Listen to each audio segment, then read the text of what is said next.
काशी म्हणत असे थोडक्यात की कंकर कंकर मेरा शंकर, लहर लहर अविनाशी हूँ, मैं जीवन हूँ, मैं मृत्यू हूँ, मैं मोक्ष भी हूँ, मैं काशी हूँ. तर सेलिब्रेशन ऑफ डेथ म्हणजे काय, त्याला साक्षात शंकर भेटणार आहेत. पण फक्त मोक्षच आहे का काशीमध्ये? तर नाही. मोक्षामध्ये विश्वाचा नाथ, जे विश्वनाथ आहेत.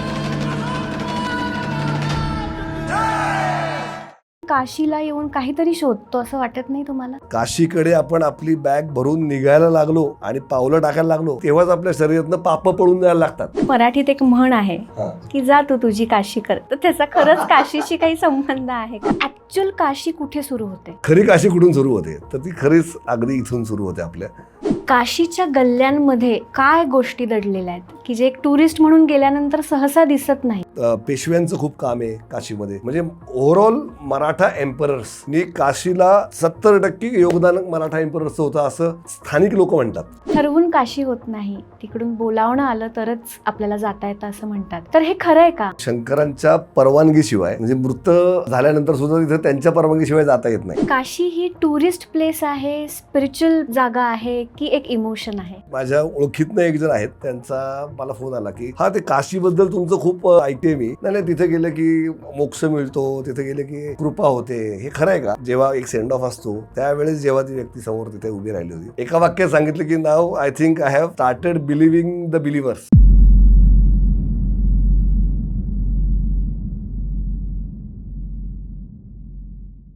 काशी, वाराणसी, बनारस असं म्हणतात. काशीला असं ठरवून जाणं होत नाही, तिकडून बोलावणंच यावं लागतं.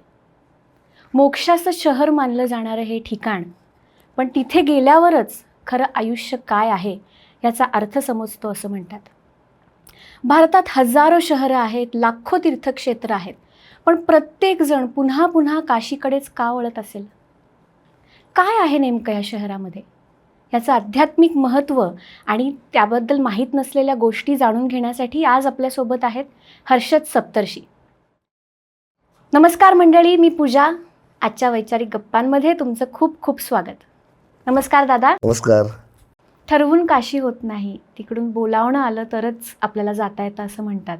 तर हे खरं आहे का? आणि तुम्हाला असा काही अनुभव आलाय का? काशीमध्ये कसं आहे की काशी ही शिवांची, म्हणजे साक्षात शिवशंकरांची राजधानी मानली जाते. आणि शंकरांच्या परवानगीशिवाय तिथे सदेह काय, तर आपण आफ्टर डेथ, म्हणजे मृत झाल्यानंतर सुद्धा तिथे त्यांच्या परवानगीशिवाय जाता येत नाही. त्यामुळे आपल्याला तिथून जोपर्यंत अनेक लोकांना वर्षानुवर्ष स्वतःचं हेलिकॉप्टर जरी असेल तरी माणूस काशीला जाऊ शकत नाही. एखादा माणूस कसा ना कसा मार्ग काढत काशीला पोचतो. तर याच्यामध्ये असं आहे की ज्या पद्धतीने शंकरांनी तुम्हाला जोपर्यंत त्यांची कृपा तुमच्यावरती पूर्ण केली आहे, त्याच्यामध्ये पापी माणसांना सुद्धा शंकर ब्लेस करतात. असं काही नाही की फक्त पुण्यात्म्यांनाच तिथं हे जातं. पण शंकरांचं बोलवणं आल्याशिवाय काशीला जाणं होत नाही, हे मात्र पुराणात सुद्धा लिहिलेलं आहे. त्याच्यामध्ये कथासुद्धा आहेत. एकदा एक छोटीशी गोष्ट सांगतो अगदी पटकन, की एक मुलगा त्याच्या वडिलांच्या अस्थी घेऊन काशीला येत असतो आणि ते खूप पापात्मा असतात. त्यांनी खूप दरोडे घालून आणि अमुक गोष्टी करून लोकांना मुंड्या पिरगळून त्यांचा संसार केलेला असतो, मुलांना शिकवलेलं असतं. मुलं इतकी चांगली शिकतात की त्यांना वाटतं की आपल्या वडिलांनी चुकीच्या मार्गाने आपल्याला शिकवलं आहे. तर मग त्यांना आपण त्यांचं हे शेवटचे त्यांचं जे आहे दहन, ते किमान त्यांच्या अस्थी तरी आपण गंगेमध्ये आपण प्रवाहित करूयात. तर ते जाताना काशीच्या वेशीवरतीच काही चोरटे बसलेले असतात. त्यांना वाटतं काहीतरी हा दहन घेऊन आला आहे.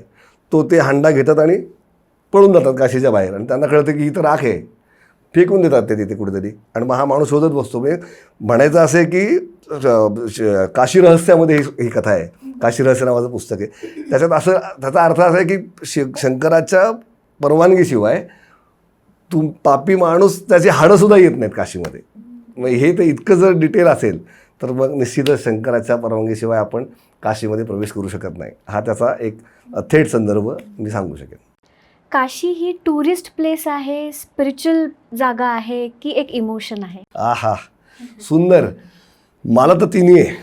म्हणजे मी काय म्हणेन की आता समजा बाबा अमुक व्यक्ती माझ्याकडे इन्क्वायरी करायला आला की आम्हाला काशीच्या टूरला येतं, तर मी असं विचारत नाही तुमचा विश्वास आहे का देवावर. त्यामुळे ती टुरिस्ट प्लेस तर आहेच. त्याच्यानंतर एक स्पिरिच्युअल हे म्हणायचं तर जो माणूस काशीची इन्क्वायरी करायला येतो त्याला काशीबद्दल काहीतरी ऐकलेलं असतं, असं आपल्या माध्यमातून काहीतरी कोणीतरी सांगितलेलं असतं. मग त्यामुळे स्पिरिच्युअल प्लेसचं ती नो डाऊट आहेच म्हणजे त्याला मी म्हणतो म्हणून नाही आहे, ती आहेच आहे. आणि त्याच्यानंतर इमोशन. तर इमोशन का, तर मगाशी मी म्हणल्याप्रमाणे की आपल्याला जे पडद्याआडून सत्य बघायची सवय लागलेली असते ती काशीमध्ये उघडपणे बघायला मिळते. की मृत्यू आणि चहलपहल असलेलं रंगीत जीवन हे ॲक्च्युली आपल्या डोळ्यांना दिसतं काशीमध्येच फक्त. आणि हे आपल्या सगळ्यांना सर्व मान्य करावंच लागेल, कारण सगळेच जण मणिकर्णिकेचा व्हिडिओ काढून फोटो काढून घेऊन येतात. मग तो मृत्यू आहे. आणि मग शेजारीच आपण गोल फिरून मस्त काहीतरी छान ड्रेस घालून एखादी मुलगी रील करत असते शेजारीच्याच घाटावर, पण मग तिचा तो आजचा क्षण जगत असते. मग हे माणसाला जेव्हा खेचत राहतं तिकडे की ॲक्सेप्ट व्हायला लागतं, हे स्वीकारलं जातं आपल्या मनाने. म्हणून लोक काशी पुन्हा पुन्हा किंवा कुछ तो रहा आहे बाकी, अजून काहीतरी राहिलं आहे असं म्हणतात. 3 दिवस जेव्हा लोक माझ्याबरोबर येतात तेव्हा त्या आधी पहिल्या दिवशी त्यांना वा वाटत असतं, दुसऱ्या दिवशी तिसऱ्या दिवशी त्यांना असं वाटत असतं की अजून एखादा दिवस आपण थांबू शकतो का इथे. तर ते जे आहे ना, दॅट इज काशी. तो इमोशन पण आहे. त्यामुळे ज्याचा विश्वास नाही आहे किंवा एखादा माणूस एखादी बायको आपल्या नवऱ्याला म्हणते की जे फार नास्तिक आहेत बुवा, त्यांनी पण काशीला जायचं, तिथली खाद्यसंस्कृती अनुभवायची, तिथली घाट बघायचे, ही शहरं कशी डेव्हलप झाली असतील ते बघायचं. तिथल्या रस्त्यावरचा हॉर्नचा केऑस टॅ कंटिन्यू हॉर्न, पुढच्याला रागच येत नाही. मागचा किती हॉर्नवर पाय देऊन उभं राहिला असेल अशा हॉर्न वाजवतो, पण पुढच्याला काहीच वाटत नाही. हे बघायला जा. म्हणजे काशी हे निश्चितच एक पाहायला जाण्यासारखं शहर आहे. ज्यांना ते हात जोडायचा नसेल हरकत नाही, तुम्ही तिथे कृपेने जाणार आहात एनी विच वेज. आणि नास्तिक लोक तर जास्त एका कुठल्या तरी गोष्टीची ठाम असतात की नाही मला ते मान्य नाही, त्यांच्यावर जास्त कृपा असते असं माझा विश्वास आहे. माझे खूप मित्रमैत्रिणी आहेत की जे असं विचार करतात, पण प्युअर हार्टेड प्युअर सोल असतात. ते कुठल्या तरी एका कृतीशी खूप प्रामाणिक असतात. त्यामुळे ते तिथे असे डटे रहे के म्हणतो ना आपण, असे असतात. त्यामुळे सगळ्यांसाठी काशी ही टुरिस्ट प्लेस पण आहे, एक स्पिरिच्युअल प्लेस पण आहे, आणि इमोशन तर डेफिनेटली आहे. म्हणजे इमोशन असल्याशिवाय आपण रिपीट काशीला जाऊ शकत नाही. आपला आत्ता नास्तिक माणसांचा उल्लेख झाला, तर तुमच्याबरोबर असं कोणी आलं होतं का की जे नास्तिक आहे पण काशीला यायचंय? हां, सगळ्यात पहिली गोष्ट मी छोटीशी माझ्याकडनंच करेक्शन करतो की नास्तिक हा शब्द खूपच असा निगेटिव्ह वाटतो मला स्वतःला. नास्तिक नको म्हणायला, की ज्यांना एखाद्या कुठल्या तरी गोष्टीला नमस्कार केल्यावरतीच काहीतरी मिळतं असं वाटत नाही, ज्यांचा तसा विश्वास नाही, अशी माणसं म्हणूयात आपण. चालेल. तर मग अशी एक अत्यंत एक नंबर असं आय ओपनर उदाहरण आहे माझ्याकडे. आत्ताच्या आपल्या नोव्हेंबरच्या ग्रुपमध्ये नोव्हेंबर 2025 तेव्हा असं हे सगळं झालं होतं. काय चर्चा, मला खूप काय काशीतलं माहिती आहे असं प्रचलित झालं आहे सगळीकडे. लोक येतात विचारत. तर एक माझ्या ओळखीतनं एक जण आहेत, त्यांचा मला फोन आला की हां, ते काशीबद्दल तुमचं खूप ऐकते आहे मी, तर ते काय आहे? तर मला त्यांच्या प्रश्नावरूनच कळलं होतं की यांना काही तरी वेगळं ऐकायचं आहे माझ्याकडनं, किंवा यांना काहीतरी वेगळंच विचारायचं आहे मला. तर मी त्यांना म्हटलं की मग मला तुम्ही सांगाल का की एक्झॅक्टली तुम्हाला स्पेसिफिकली काय? नाही, तिथे गेलं की मोक्ष मिळतो, तिथे गेलं की कृपा होते, हे खरं आहे का? तर मी म्हटलं की तुम्हाला काशीला यायचं आहे का? म्हणजे तुम्ही काशीला येण्यासाठी फोन केला आहे का? तर हां, मला ते असं झालं आहे की एकदा बघू तरी जाऊन काय आहे. मी म्हटलं वाह! मग मला असं वाटलं की हे छान आहे एक केस स्टडी म्हणून आपल्यासाठी. तर मी म्हटलं नक्कीच, तुम्ही आहे का कोण तुमच्यासोबत? हो, माझी एक फ्रेंड आहे, पण ती खूप देवदेव करते. मी तशी नाही आहे. मग त्याने असं थोडक्यात एक मला अँगल दिला की माझा काय फार काय भाव नाही आहे. पण मी म्हटलं हरकत नाही आहे, तुम्हाला आवडेल का? मी असीन सोबत. हो, नक्कीच. आणि मग त्या आल्या. तिथे गेल्यानंतर काय गर्दी आहे, बापरे! एवढी गर्दी. हां, परीक्षा असते. ही कसली परीक्षा? काशी आपल्याला दरवेळी सरप्राईज देत असते. अशी कशी सरप्राईजेस देईल? तर आता गंमत बघायची की त्या व्यक्तीचं सोबत असण्याने म्हणू आपण किंवा काय, आम्हाला असं म्हणजे असं काही नाही, असं कुठल्या तरी एका स्पेसिफिक व्यक्तीचं कधी काही नसतं. पण त्या दिवशी असं झालं की 5 किलोमीटर लाईन होती काळभैरवांच्या मंदिराला. अरे बापरे. 5 किलोमीटर इज समथिंग, म्हणजे सोपं नाही, म्हणजे खूपच होती ती. म्हणजे सकाळी उभं राहिले की ती संध्याकाळी आम्ही तिथे गेलो असतो. अख्खा दिवस त्या दिवसाचा प्लॅन, अमुक दर्शन, सगळं मग तिथे आता जागेवर डिसिजन घ्यायला लागतो, आता काय करायचं. मग त्यावेळेस मी विचार केला की आता ह्या सगळ्या माझ्याबरोबर 35 लोक होते त्यावेळेस, एकमेकांना ओळखत नसलेली 35 लोक, फक्त जोड्याने आलेले, 17 रूम. मग काय करायचं, तर तिथून त्यांना पटकन मी म्हणलं आपण एक गल्ली पकडली आम्ही आणि गणेश्वर रेवडी शास्त्रींच्या वेदपाठ शाळेत गेलो. तर गंमत बघ कशी असते. मी नेहमी म्हणतो की हे खरंच आहे की आपण काशीमध्ये गेल्यानंतर आपल्यासोबत जे काही होतं ते आपल्यासाठी असतं. तिथं गेलो तर ऐकलं आहे की नाही, कोणी अनेकांनी, अनेक हजार लोकांनी, लाखांनी ऐकलं आहे, दंडक्रम पारायण झालं आहे काशीमध्ये. देवव्रत महेश रेखे या 19 वर्षीय मुलांनी दंडक्रम पारायण केलं. दंडक्रम म्हणजे 1 ते 6 आकड्यांचा जर दंडक्रम करायचं झालं तर 1 2 2 1 1 2 3 3 2 1 1 2 3 4 4 3 2 1 1 2 3 4 5 5 4 3 2 1 असे 2.5 लाख शब्द म्हणायचे न बघता, कृष्ण यजुर्वेदाच्या एका अध्यायाचे. हे पारायण आमच्या समोर चालू होतं, जे की इतिहास झाला 250 वर्षानंतर भारतामध्ये, की हे असं करणारे एक 19 वर्षीय युवक आहे. आणि ते चालू होतं तिथे आणि आम्ही तिथे गेलो. का गेलो, काळभैरवांनी 5 किलोमीटरचा आकडा दाखवला. मग आम्ही तिथे गेलो तर ही जी व्यक्ती होती ती शी वॉज अमेज्ड की हे काय, हे असं कसं म्हणतायत. त्यांनी मला सांगितलं की मी उद्या कुठली दर्शनाला येणार नाही, हे इथं आहेत, मी चौकशी केली आहे, मी ह्यांना भेटायला येऊ का उद्या. तर मी म्हटलं ज्योत पेटली की कुठेतरी एक काहीतरी झालं. मग असं करत करत करत मी म्हटलं नाही असं नको, आपण त्यांना नंतरही भेटू, ते आपल्या अहिल्यानगरचे आहेत, पण आपला हे करूयात आपण कंप्लीट. जर इनकेस आपल्या फ्लोमध्ये कुठे ते भेटले तर ठीक आहे. पण त्याच्यानंतर जिथे कुठे आम्ही जायला लागलो तिथे काही नाही, काही कंप्लेंट नाही, काही नाही. तिथे प्रत्येक व्यक्तीसारखं येणार, गंगाजल वाहणार.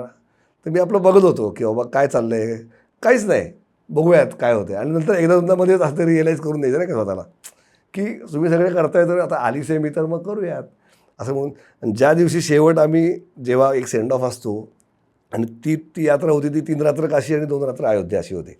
आम्ही अयोध्येकडे जाताना मग काशी सोडल्याचा एक तो विरहाचा एक हे असतो. मग 5 तास काय करायचं, तर मग गाडीतल्या माईकवरती आम्ही इंट्रोडक्शन द्या किंवा काय वाटलं, कसं वाटलं, गप्पा मारा. तर त्यावेळेस जेव्हा ती व्यक्ती समोर तिथे उभी राहिली होती तेव्हा शी स्टार्टेड क्राईंग लिटरली. आणि ती जेव्हा बघेल हा पॉडकास्ट, ती आता खूप चांगली मैत्रीण झाली माझी, खूप चांगली मैत्रीण. मी असा हात घट्ट धरला होता माझा, मी उभा होतो तिथे, आणि मला असं तिने थोडक्यात ॲडमिटच केलं की एका वाक्यात सांगितलं की नाव I think I have started believing the believers. मी म्हटलं वाह, की असं काहीतरी 3 दिवसात झालं जे मी काहीच नाही केलं. तो हा एक किस्सा मला कदाचित मी म्हातारपणापर्यंत माझ्यासोबत राहील, की ज्याचा विश्वासच नव्हता किंवा काय असं म्हणून ज्यांनी फोन केला होता त्यांनी नंतर सांगावं की ठीक आहे, मी नाही अजून चालू केलं, पण बिलिव्हर्सवरती आता माझा विश्वास यायला लागला. इथपर्यंत आलो म्हणजे झालं, म्हणजे महादेवांची तेवढं कार्य तिथे ॲक्टिव्ह आहे, चालू असतं. आता भारतात खरं तर लाखो तीर्थक्षेत्र आहेत, पण प्रत्येकजण काशीला येऊन काहीतरी शोधतो असं वाटत नाही तुम्हाला? आता खरं सांगायचं तर अगदी थोडक्यात सांगू का, की आपण सगळेजण एका जन्ममृत्यूच्या या सगळ्या आपल्या फेऱ्यामध्ये आलेलो आहोत. सगळेजण, मग ते दुबईत असू दे, अमेरिकेत असू दे, पुण्या मुंबईत किंवा काशीत. आत्ता तुझ्या माझ्या घराच्या शेजारी कुठलं असं ओपन तुला स्मशान दिसतं का? तुला तिथे ॲक्सेस आहे का? तुला ते पाहता येतं का? तिथे शंकर येतात का? हे काहीच नाही आहे. ह्या सगळ्या गोष्टी काशीमध्ये आहेत की तिथे त्यांनी मृत्यूचा हा उत्सव ठेवला आहे. म्हणजे दे सेलिब्रेट डेथ देअर. तर सेलिब्रेशन ऑफ डेथ म्हणजे काय, तर इथे मी ज्या मृत व्यक्तीला आणलं आहे त्याला साक्षात शंकर भेटणार आहेत आणि ते त्याला तारक मंत्र देणार आहेत त्याच्या उजव्या कानामध्ये. आणि आता हे मोक्षास प्राप्त झालेले आहेत. आणि ह्या आनंदामध्ये तिथे लोक लिटरली त्यांचा देह आणून ठेवल्यानंतर मिठाई खातात. म्हणजे आपल्याकडे हे अनयुज्युअल आहे. आपण दुःखात असतो, या सगळ्या दुःखाचा सोहळा असतो, निश्चित असतो, पण काशीमधले तो उत्सव असतो. आणि मग हे दुसऱ्या कुठल्या शहरात नाही. म्हणून काशी ही इतर तीर्थक्षेत्रांपेक्षा वेगळी ठरते. मोक्षाचं शहर म्हणलं जातं. पण फक्त मोक्षच आहे का काशीमध्ये, तर नाही. मोक्षामध्ये विश्वाचा नाथ, जे विश्वनाथ आहेत ते विश्वाचा नाथ आहेत, म्हणून ते तिथून जसं आपले मोदी साहेब दिल्लीत बसून त्यांचा कारभार बघतात ना, तसं ते राजधानी आहे शंकरांची. शंकर तिथे सपरिवार राहतात. आणि म्हणजे अगदी सपरिवार म्हणजे षडानंद, म्हणजे कार्तिक स्वामी, गजानन, नंदी महाराज, पार्वती, या सगळ्यांची तिथे प्राचीन विग्रह आहेत. अशी मंदिरं सगळीकडेच आहेत, म्हणजे फक्त काशीत आहेत असं नाही म्हणते मी, पण तिथे राहताना ते सहकुटुंब राहतात. पूर्वी जेव्हा ते आले होते अगदी प्राचीन काळी, तेव्हा ते सहकुटुंबच आले होते आणि ते तेव्हापासून तिथेच वास करतात. मग ह्या सगळ्या गोष्टीला पुराणांमध्ये अगदी ठळक असे दुजोरे आहेत, त्याचे पुरावे आहेत. त्याच्यामुळे काशीची एकंदरीत खाद्यसंस्कृती, काशीचा पेहराव, काशीच्या गल्ल्या, काशीचं मंदिर, काशीचा मणिकर्णिका घाट, अशा कितीतरी गोष्टी आहेत की ज्या इतर ठिकाणी नाही आहेत. त्यामुळे काशी ही इतर तीर्थक्षेत्रांपेक्षा उजवी ठरते. म्हणजे अगदी एक वाक्य सांगतो की अयोध्या, मथुरा, माया, काशी, कांची, अवंतिका, द्वारावती, ह्या सप्तपुरी सांगितल्यात पुराणामध्ये. तर त्याच्यामध्ये सुद्धा अयोध्या, मथुरा, माया या 3, काशी, कांची, अवंतिका, द्वारावती. तर याच्यामध्ये काशीमध्ये तर ह्या मेरुमणी जसा माळेचा असतो आपल्या जपमाळेचा, त्याच्यात मेरुमणीसारखी मांडणी काशीची केली की या सगळ्या सप्तपुरींमध्ये मध्य जो आहे तो काशी आहे. मग त्यामुळे इतर ठिकाणी जर कुठे मृत्यू आला तर पुनर्जन्म काशीत सांगितला आहे आणि मग काशीमधनं मोक्ष. म्हणजे काशीच सर्वश्रेष्ठ पुराणानुसार सुद्धा आहे. म्हणून हे आपल्या जुन्या जाणकार लोकांनी, कीर्तनकारांनी, प्रवचनकारांनी आपल्याला सांगितलं आहे त्यावेळेस आपल्या आजी आजोबांना. मग त्याच्यामुळे हे प्रचलित आहे सगळं की काशी ही त्याच्यामुळे आपण इतर सगळ्या ठिकाणांपेक्षा काशीची वाईब खूप छान आहे असं म्हणतो, कारण आपल्याला त्याचं उत्सुकता असते. एक क्युरिओसिटी म्हणून विचारते की एक मराठीत एक म्हण आहे की जा तू तुझी काशी कर, तर त्याचा खरंच काशीशी काही संबंध आहे का? अरे वा, हो. म्हणजे ॲक्च्युली खरं आहे. आता हे रागात म्हणलं जातं.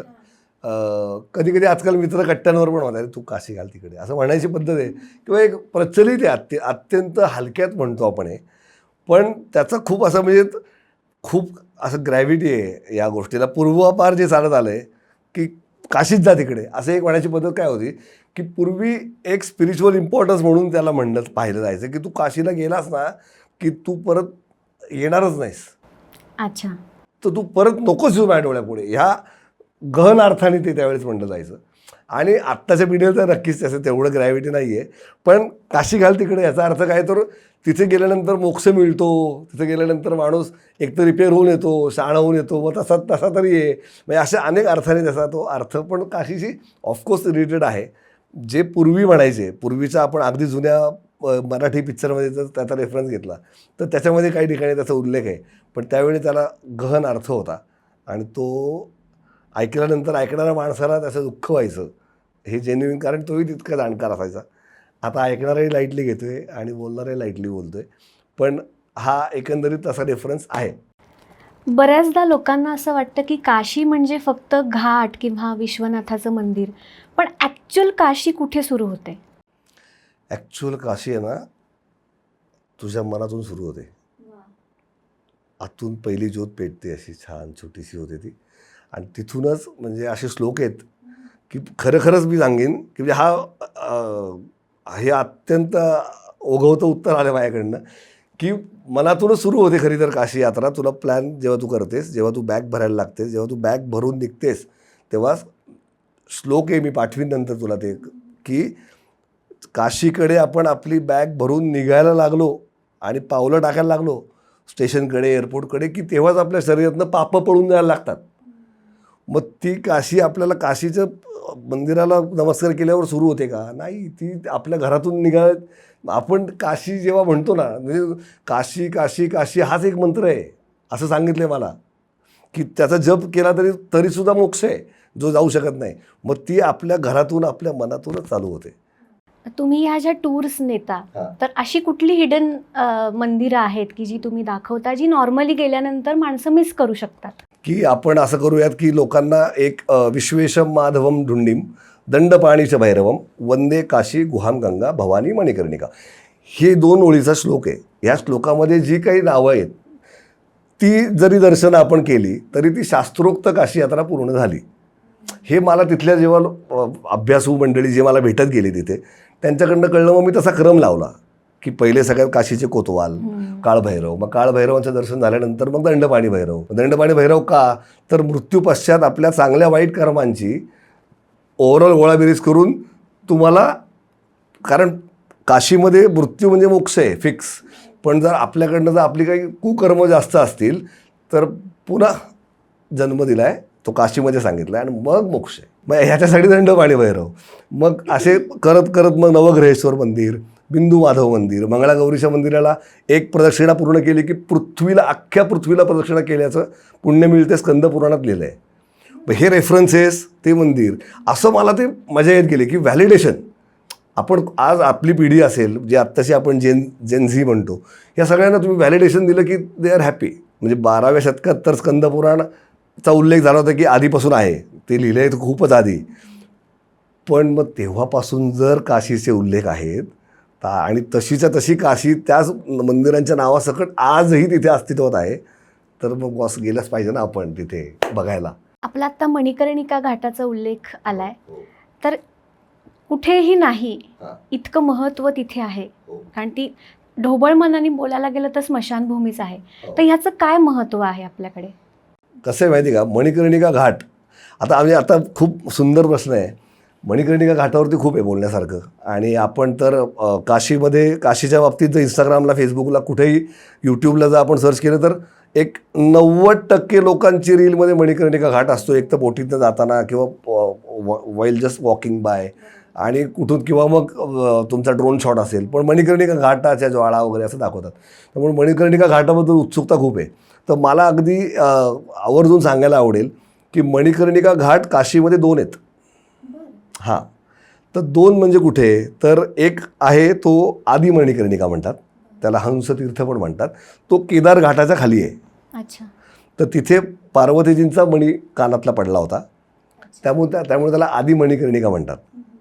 जसं मणिकर्णिका तीर्थ आहे ते, तसंच इथे अजून एक खूप छान मला गोष्ट सांगायला आवडेल की आपण जेव्हा बोटीतून मणिकर्णिका घाटासमोरून जातो तेव्हा त्या बोटीच्या खाली जे पाणी असतं ना मणिकर्णिका घाटाच्या समोर, तिथे खाली गंगेत मणिकर्णिका तीर्थ आहे खरं खरं. बरं. हां, म्हणजे शिवरहस्यामध्ये याचा उल्लेख आहे, काशी रहस्यामध्ये पण आहे, स्कंदपुराणामध्ये पण आहे. तर ह्या पूर्वी गंगा नव्हती ना, गंगा नंतर आली काशीमध्ये. तर ही सगळी जी खूप तीर्थ आहेत, शेकडो तीर्थ आहेत, ती आत काशीच्या किनाऱ्यावर होती. मग ती जेव्हा गंगामय्या तिथे आल्या तेव्हा त्यांनी ही सगळी तीर्थ पोटात घेतली. मग मणिकर्णिका तीर्थ जिथे विष्णूंनी चक्राने एक मोठा खड्डा खणला आणि तिथे बसून त्याच्यात पाणी भरलं आणि त्या पाण्यात बसून तपश्चर्या केली. त्या मणिकर्णिका घाटावरती विष्णू बसलेले असताना शंकर जेव्हा तिथे आले तेव्हा त्यांनी प्रसन्न मुद्रेने अशी मान हलवली, तेव्हा त्यांच्या कानातला मणी पडला तिथे. ते शंकराच्या कानातला मणी पडलेलं तीर्थ म्हणजे जे आपलं प्रचलित मणिकर्णिका तीर्थ आहे ते. आणि पार्वतीजींच्या कानातला जिथे मणी पडला तो आदी मणिकर्णिका त्याला म्हणतात, आणि मणिकर्णिका कुंड, तर ते केदार घाटावर आहे. तर हे अनेक लोकांना कदाचित आपल्यामुळे कळेल. आत्ता माझे जे गुरु आहेत माधव रटाटे, डॉक्टर माधव रटाटे, त्यांच्याशी अनेकदा संवाद होतो माझा. ते काशीमध्ये आहेत आणि प्रोफेसर आहेत तिथे. तर मग त्यांचा 35 वर्षाचा अथक अभ्यास आहे काशीवरती, आणि त्यांच्यामुळे मी आज हे काही यात्रा करा म्हणा किंवा बाकीच्या गोष्टी किंवा जे काही इथे आपल्यासमोर बसलो आहे ते त्यांच्या मार्गदर्शनामुळेच. कारण इतक्या प्राचीन माहिती काढण्यासाठी जे काही वाचन, मनन, पठण, चिंतन लागतं ते एखाद्याने करावं आणि त्यांनी ते पुढच्याला द्यावं, असं असल्याशिवाय आज आपण एकमेकांना हे सांगू शकत नाही. आपल्या माध्यमातून लाखो लोकांना हे कळणार आहे आणि त्यांच्या पुढच्या पिढ्यांपर्यंत हे जाणार आहे. त्यामुळे आपण एक वारसा जपणूकच करतो आहे खऱ्या अर्थाने, की आपल्या माध्यमातून हे सगळीकडे जाईल. तर मणिकर्णिका घाटावरती अजून एक सांगायचं तर आपल्याला वाटतं की निगेटिव्ह आहे खूप किंवा स्मशान आहे, तर महास्मशान असा उल्लेख आहे सगळीकडे. तर महास्मशान का, तर महास्मशानात तिथे साक्षात शिवानी एक शाश्वत अग्नी प्रज्वलित करून ठेवला आहे. तुम्ही जर कधी नीट बघितलं, आणि अगदी खरं सांगू का, आपण त्या स्मशानात जिथे चितेला भडागणी देतात तिथे कधीच जात नाही कोणीच. जो कोणी जातो तो एकतर बाहेर असतो किंवा बोटीत असतो किंवा मणिकर्णिकेच्या त्या पेरीफेरीमध्ये असतो. त्यामुळे आपण तिथे शिवत करायला जात नाहीच, जे की आपण मानतो की आपण नाही केलं पाहिजे. ओके, म्हणजे त्यालाही काही मी असं म्हणत नाही आपण काय अगदी कुठल्या वैदिक ब्राह्मणांपैकी मी नाही आहे कुठला असा की हे नियम ते नियम असं नाही आहे. पण एक जेनेरिक जे आपण वाचन किंवा ऐकिवात असतं आपल्या, की मणिकर्णिका घाटावरती शंकर येतात आणि शंकर ज्यांनी तो अग्नी प्रज्वलित केला आहे, तो तिथला जो डोम माणूस आहे, तो त्या अग्नीतनं एक काडी घेतो आणि त्या चितेला अग्नी देतो. मग त्याच्यातून मोक्ष मिळतो. आणि मग ही सगळी जी मंडळी असतात ती मनातल्या मनात आनंदी होतात की बाबा चला आपल्या हे झालं. पण मणिकर्णिका घाटावरती जो शरीराचा उरलेला भाग असतो, त्याला आपण रुद्रभाग म्हणूयात, शरीराचा जो उरलेला भाग असतो दाह केल्यानंतरचा, तो तात्काळ गंगेमध्ये प्रवाहित केला जातो. तो मणिकर्णिका घाटाच्या समोर एक जलरूपी शिवलिंग सांगितलं आहे पाण्यामध्ये. तुम्ही असं कधी बघितलं नसेल की अनेक लोक, शेकडो लोक जातात, कधी कोणाला कधी हाडं दिसली नसतील अशी.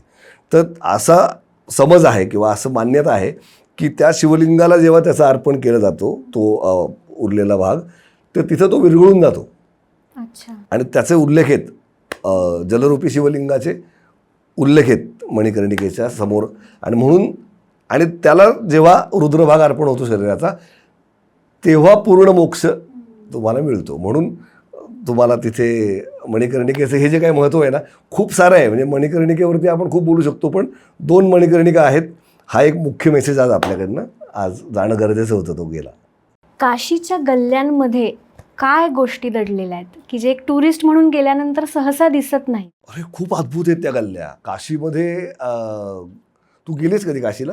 गल्ल्यांमध्ये फिरली आहेस खूप साऱ्या? वा. तर मग आपण जी टिपिकल काशी पाहतो ना, जसं मी मगाशी उल्लेख केला, मी काही डिस्क्रिमिनेट नाही केलं, इंस्टाग्रामची काशी वाईट असं नाही मला म्हणायचं, पण ती खूप वर आहे. तर तेव्हा आपण जातो तेव्हा आपण रिक्षावाल्याला सांगतो की भैया आम्ही यहाँ लेके जाओ, मग तो असं तुम्हाला रोड मार्गे घेऊन जातो. जर तुम्हाला गल्ल्यांमधून एक्सप्लोअर करायचे असेल तर तुम्हाला ते कंपल्सरी बाय वॉकच जावं लागतं.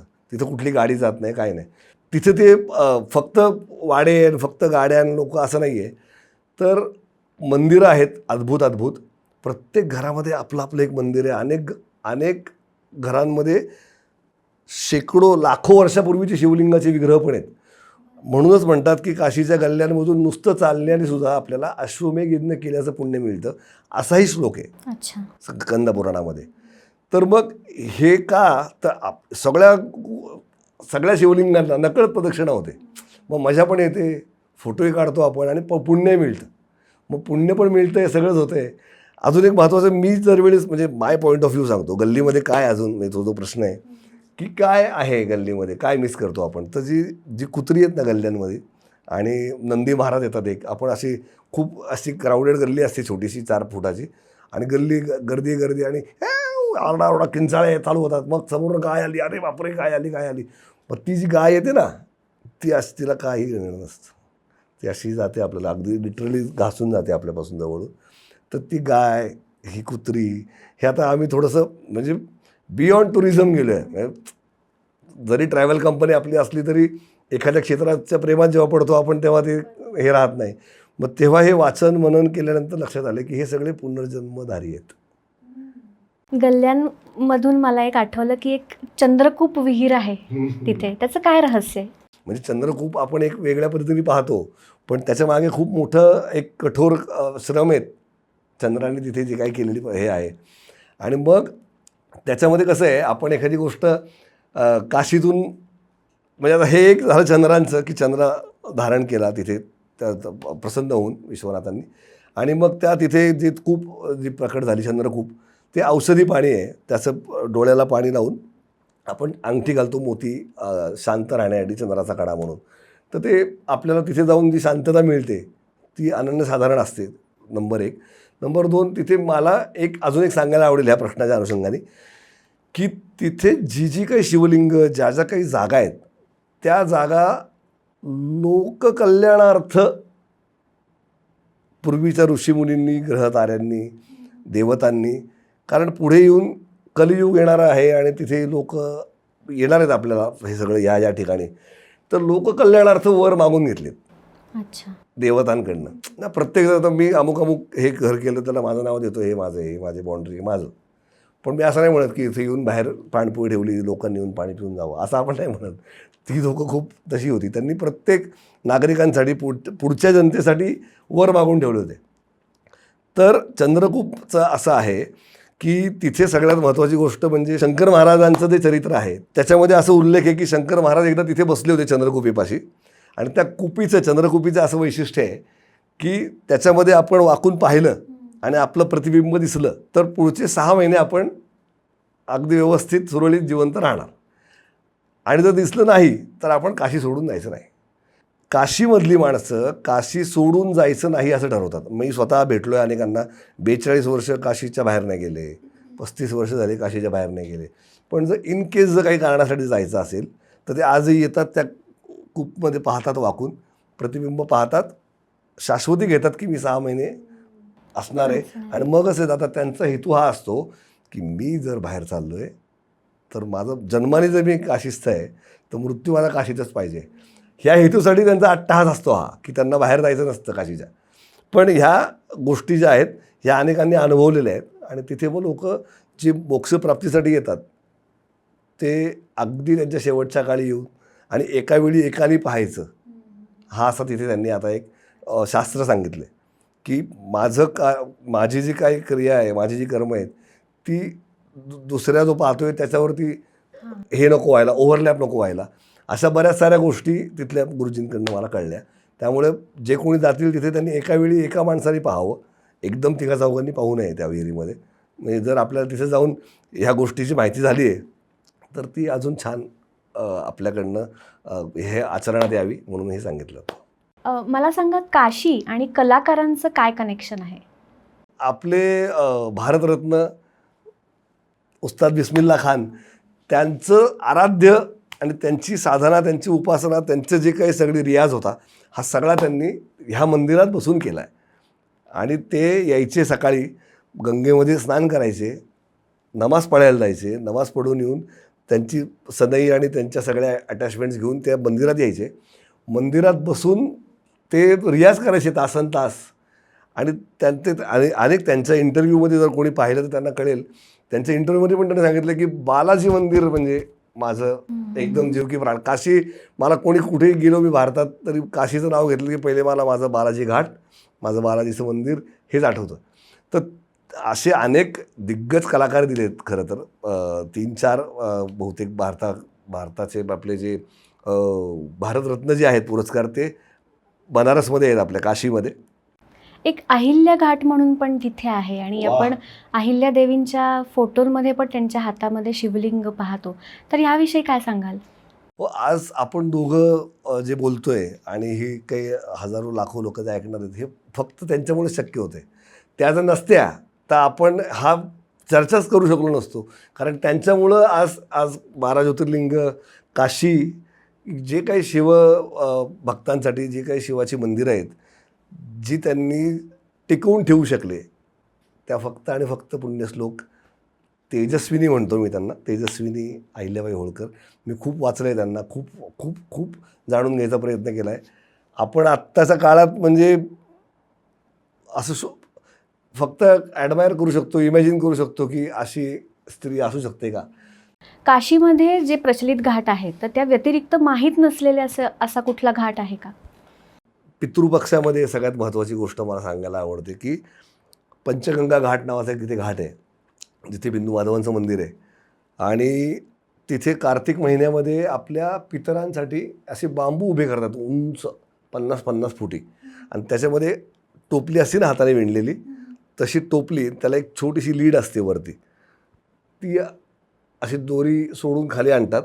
त्याच्यामध्ये पणती, त्यात खऱ्या तेलाचा तेवता दिवा लावतात, ज्या कोणाच्या व्यक्तीच्या नावाने ज्याचं ते गोत्र सांगून.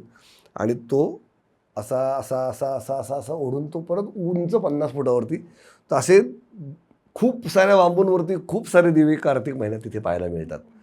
तर ते कशासाठी लावलेले असतात तर आपल्या अनेकांना पितृदोषाचं काही त्रास असतात, कोणी कुठल्या श्रद्धेने येतं, कोणी कुठल्या श्रद्धेने येतं.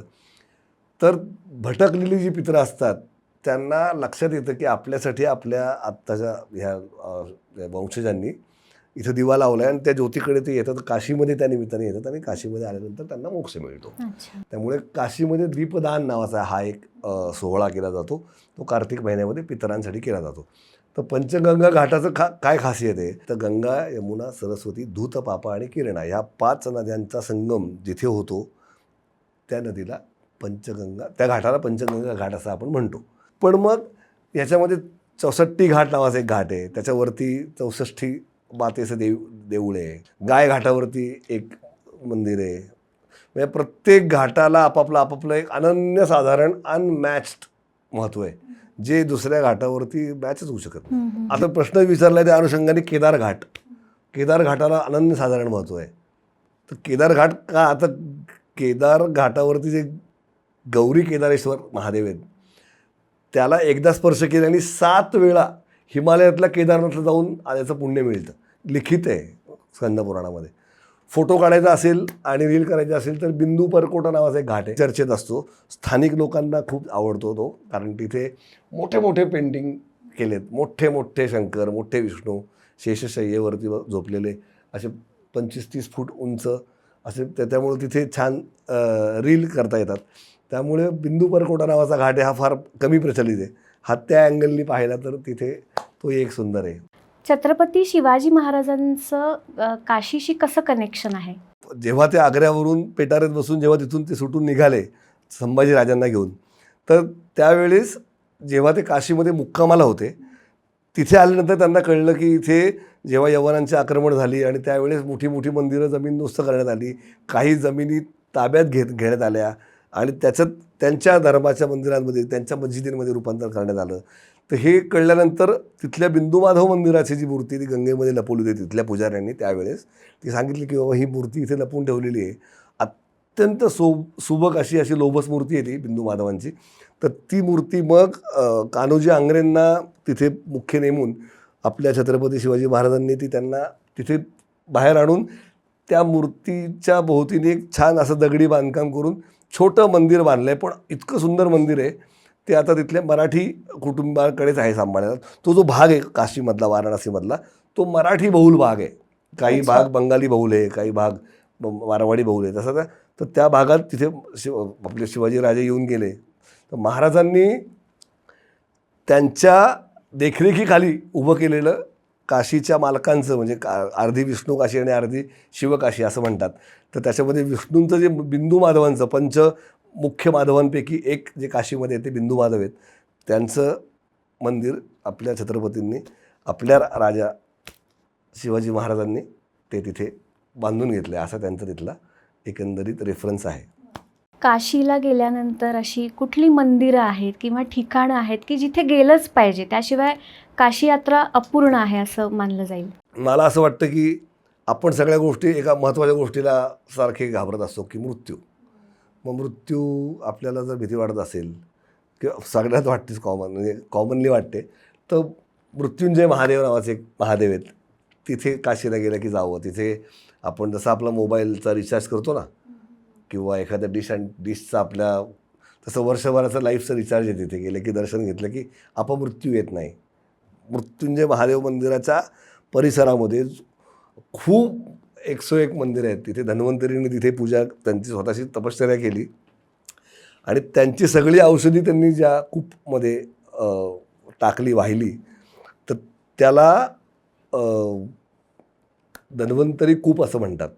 त्या कूपेच्या पाण्याचं आपण प्राशन केलं की आपल्याला, म्हणजे खरं तर त्याला त्यांनी सांगताना सांगितलं की 45 डेज 45 दिवस तुम्ही रोज प्राशन करा पाण्याची. तुमची जी तहान आहे ती त्या पाण्याने भागवायची. आत्ता शक्य होत नाही आपल्याला, पण तिथे गेलं की त्या पाण्याचं प्राशन आवर्जून करायचं. स्वच्छ सुंदर पाणी आहे, वेगळ्या चवीचं आहे. अष्टकोनी विहीर आहे. 8 कोणातनं पाणी काढलं तर 8 चवी असायच्या त्या पाण्याला. आता त्यांनी तिथं खूप अतिरेक झाला तिथे त्या लोकांचा, म्हणून एकच असं त्यांनी एक पॉईंट धरला की तिथे 8 ठिकाणचं पाण्याची मिश्रण येतं आणि तिथून आता आपलं पाणी सतत अविरत तिथं ते असं धरून बसलेला असतो माणूस पाणी प्यायला. ते काढतात, भरतात, आपण पित राहायचं. आपण एखादी बाटली भरून आणू शकतो आपल्या घरच्यांसाठी. मग ती तिथे आहे. मग त्यामुळं त्या कुपेचं तिथं दर्शन होतं. वृद्धकालेश्वर आहेत. 12 ज्योतिर्लिंगांपैकी एक महाकालेश्वर उज्जैनचे जे आहेत तेच त्या मंदिरात ते पण आहेत. मग असं खूप 101 मंदिरं आहेत तिथे. तर त्यामुळे त्या मंदिरात आवर्जून जावं. बिंदू माधवांना नक्की जावं, जे काशीचे मूळ मालक आहेत, आपण ज्याला म्हणतो. अर्धी काशी ही विष्णू काशी आहे, अर्धी शिवकाशी आहे, असं पुराणातही उल्लेख आहे. तर मग विष्णू काशी आहे तर विष्णूंना खूप महत्त्व. आता तर अधिक महिना यावर्षी, त्यामुळे तेव्हासुद्धा हरकत नाही आहे जायला लोकांनी विष्णूंसाठी. मग त्यामुळे विष्णूंची मंदिरं तिथे आहेत. सोबत मंगळागौरीचं मंदिर, मंगल कार्यासाठी आपण जिचं पूजन करतो, मंगळागौरी लोक जागवतात किंवा हरतालिका पूजन करतो प्रत्येकजण, तर हरतालिका ही सुद्धा मंगळागौरीच. म्हणजे मंगळागौरी देवीचं जे ठिकाण आहे तर ते सूर्यस्थापित मंदिर आहे. तिथे मंगलविनायक पण आहेत, मंगळागौरी पण आहे आणि मोठ्ठच्या मोठं गभस्तेश्वर नावाचं शिवलिंग आहे. अच्छा. त्या शिवलिंगाच्या शेजारी मयुखादित्य नावाचे आदित्य आहेत. तर तिथेच शंकरांनी तपश्चर्या केली आणि त्यांच्या घामातनं, मगाशी मी 5 नद्यांपैकी एक सांगितली किरणा नदी, तर ती त्या शिवलिंगाखालनं गंगेला येऊन मिळते. तर ती शंकराच्या घामातनं निघालेली नदी, असं त्याची ती. तर ते मंगळागौरीचं मंदिर आहे, तेही आवर्जून बघितलं पाहिजे. सिंधिया घाटावरती आत्मवीरेश्वराचं मंदिर आहे, 28 मुंडमाला आहेत शिवलिंगाच्या बाजूने, आवर्जून बघितलं पाहिजे. पाहण्याची ताकद आहे. म्हणजे तिथे 8 वेळा नमस्कार केला तर 8 करोड नमस्कार केल्याचं पुण्य लिहिलं. त्याचे श्लोक लिहिले स्कंद पुराणातले. म्हणजे मी मगाचपासून काय म्हणतोय की हे मी नाही म्हणत आहे, हे मला माहिती झालं आहे, हे तिथे मी वाचलं आहे. तिथं कोणी गेलं ना, कोणी गेलं तरी त्याला ते वाचताना मिळणार आहे. तिथे एक फूल वाहिलं तर 1 करोड शिवलिंगांना फूल वाहिल्याचं पुण्य मिळतं. हे स्कंद पुराणात जर लिहिले श्लोकासहित, आणि ते आपण रेफरन्सेस घेऊन जाऊ शकतो स्कंद पुराण उघडून, आणि ते तसं आहे जे आत्ता आपल्याला ऐकायला मिळते, तर मग ह्याच्यापेक्षा मोठं व्हॅलिडेशन काय पाहिजे. आणि काशीला गेलोच आहे तर व्हॅलिडेशनची गरजच काय, जाऊन करून यायचं काम, नमस्कार करून यायचा. किती सोपं आहे आपलं आयुष्य, आहे की नाही. मग तसं ही सगळी मंदिर आहेत. म्हणजे आता तुझं मला विचारशील ना, तर मी कमीत कमी 150 मंदिराची नावं सांगून त्याच्या माहिती सगळं सांगू शकतो. कदाचित आपण पुन्हा चर्चा करू या विषयावरती. पण महत्त्वाची मंदिरं ही जी आहेत ती मृत्युंजय महादेवाला गेलंच पाहिजे, संकटमोचन मारुतीला गेलंच पाहिजे, संकटमोचन हनुमान म्हणून काशीमध्ये एक आपल्या तुलसीदास स्थापित किंवा तुलसीदासांना सदेह जिथे मारुतीरायांनी दर्शन दिलं आणि ज्यांनी रक्षण केलं काशीचं, त्या स्थानावरती गेलं पाहिजे. अशी छान छान सुंदर सुंदर मंदिरं आहेत. गौरी केदारेश्वराला केलंच पाहिजे. केदारनाथला आपल्याला दरवर्षी जाता येत नाही किंवा कधी गेलो तर अनेकांना तिथल्या त्या चॅलेंजमुळं, जे काही तिथे जॉग्राफिकल चॅलेंज आहे त्याच्यामुळे जाता येत नाही. त्यांनी काशीमध्ये जाऊन गौरी केदारेश्वराला स्पर्श करायची मुभा आहे. स्पर्श करायचा 7 वेळा हिमालयातल्या केदारनाथला गेल्याचं पुण्य मिळतं. त्यामुळे अशी चुकवू नये अशा जागा म्हणजे ह्या काही, अशा ठराविक काही. तसं मग आपण तर मी सांगत बसेल आणि तू ऐकत बसशील असं आहे. पण आपण नंतर नक्की बोलूया त्या विषयावरती. आत्तापर्यंत तुम्ही अनेक लोकांना काशी यात्रा घडवली आहे. मग त्या लोकांपैकी काही अनुभव त्यांनी तुमच्याशी शेअर केलेत? हो, खूप. म्हणजे मला तर आधी असं काही फारसं नव्हतं कधी ऐकलेलं असं. पण जसं जसं मी जायला लागलो, म्हणजे माझ्यामध्ये एक थोडीशी अंतर्बाह्य एक माझ्यात बदल झाला. म्हणजे माझे बाबा असं माझ्याकडे असे बघतात कधी कधी की अरे तू कसा होतास आधी. त्यामुळे हा एक पहिला अनुभव माझा स्वतःचा. दुसरी गोष्ट, आत्ता जी पुढची पिढी येऊ घातली आहे ना, म्हणजे आपण जेनझी म्हणतो गमतीने काय ते आहेतच असं म्हणू, त्यांच्यामध्ये इतके कट्टर असे भक्त मंडळी आहेत ज्यांना मेडिटेट करायचं आहे, ज्यांना शिवप्रेम ते जन्मापासून घेऊन आलेली लोक आहेत. काय माहिती, मला फोन येतात की माझा मुलगा मुलगी आहे, 2-3 वर्षाचं अंतर आहे, एक जण 16 वर्षाचं आहे, एक जण 12 वर्षाचं आहे, तर त्यांना तुमच्याबरोबर काशीला दोघंच येऊ शकतात का. ते तो फक्त दोघांना मुलांना. हो, म्हणजे हा बिलीफ येणं ही एक कृपाच म्हणू आपण. पण मुलंही तशी आहेत, त्यांनाही खूप काहीतरी सुंदर करायचं आहे. तिथे खूप छान जागा आहेत. मग त्यांच्यासाठी वेगळी काशी यात्रा आपण प्लॅन डिझाईन करू शकतो. तर नक्की जर कोणाला खरंच जर मुलांना पाठवायचं असेल, म्हणजे वयोगट 12 ते 16-18च्या दरम्यान असंच बनवूयात, ते बरं पडतं. तर अशा मुलांची एक सुंदर एक वेगळी यात्रा आपण नक्कीच करणार आहोत.